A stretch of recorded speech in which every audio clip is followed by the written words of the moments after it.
America কি শুধু অস্ত্র বিক্রি করছে নাকি ইরানকে ঘিরে নতুন নিরাপত্তা বলয় তৈরি করছে? আজকের দিনে মধ্যপ্রাচ্যের সবচেয়ে বড় প্রশ্ন হয়তো এটি। কারণ একদিকে ইরানের সঙ্গে উত্তেজনা কমার কোনো লক্ষণ নেই, হরমুজ প্রণালী নিয়ে সংঘাত চলছে, মার্কিন ঘাঁটিগুলো বারবার হামলার মুখে পড়ছে।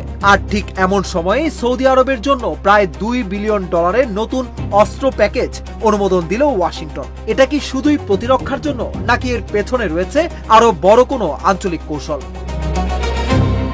যুক্তরাষ্ট্রের স্টেট ডিপার্টমেন্ট ঘোষণা দিয়েছে তারা সৌদি আরবের কাছে $1.96 বিলিয়ন অস্ত্র বিক্রির অনুমোদন দিয়েছে। একই সঙ্গে কুয়েতের জন্য $484 মিলিয়ন একটি সামরিক সহায়তা প্যাকেজ অনুমোদন করা হয়েছে। সৌদি আরব যে অস্ত্রগুলো পেতে যাচ্ছে তার মধ্যে রয়েছে 20,000 পর্যন্ত অ্যাডভান্স প্রিসিশন কিল ওয়েপন সিস্টেম বা গাইডেড রকেট কিট। এর সঙ্গে থাকবে লঞ্চার, ওয়ারহেড, রকেট মোটর, প্রশিক্ষণ এবং লজিস্টিক সহায়তা। অন্যদিকে কুয়েত পাবে তাদের C-17 সামরিক পরিবহন বিমান সচল রাখতে প্রয়োজনীয় যন্ত্রাংশ, সফটওয়্যার, যোগাযোগ ব্যবস্থা এবং দীর্ঘমেয়াদী রক্ষণাবেক্ষণ সহায়তা। কিন্তু প্রশ্ন হচ্ছে এই মুহূর্তেই কেন? কারণ এই অনুমোদন এসেছে এমন এক সময় যখন পুরো উপসাগরীয় অঞ্চল আবারও চরম উত্তেজনার মধ্যে রয়েছে।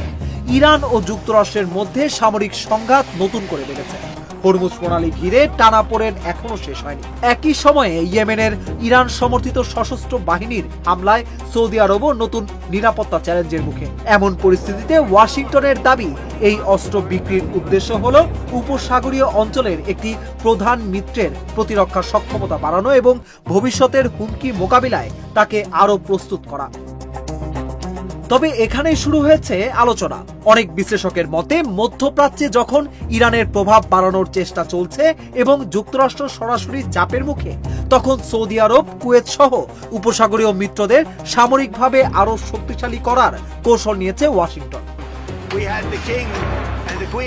এর মধ্যেই আরেকটি বিষয় গুরুত্বপূর্ণ। যুক্তরাষ্ট্র শুধু সৌদিকে নয়, কুয়েতকেও সামরিক সক্ষমতা ধরে রাখতে সহায়তা দিচ্ছে। অর্থাৎ উপসাগরীয় অঞ্চলে মার্কিন মিত্রদের প্রতিরক্ষার নেটওয়ার্ককে সক্রিয় রাখার প্রচেষ্টা স্পষ্টভাবেই অব্যাহত রয়েছে। আর এই কারণেই নতুন অস্ত্র চুক্তিকে অনেকেই শুধু একটি বাণিজ্যিক সিদ্ধান্ত হিসেবে দেখছেন না, বরং এটিকে মধ্যপ্রাচ্যের চলমান ভূ রাজনৈতিক প্রতিযোগিতার অংশ হিসেবে বিশ্লেষণ করছেন। এখন দেখার বিষয় একটাই, এই নতুন অস্ত্র চুক্তি কি শুধু সৌদি আরবের প্রতিরক্ষা শক্তি বাড়াবে নাকি মধ্যপ্রাচ্যের উত্তেজনাকে আরো নতুন এক পর্যায়ে নিয়ে যাবে?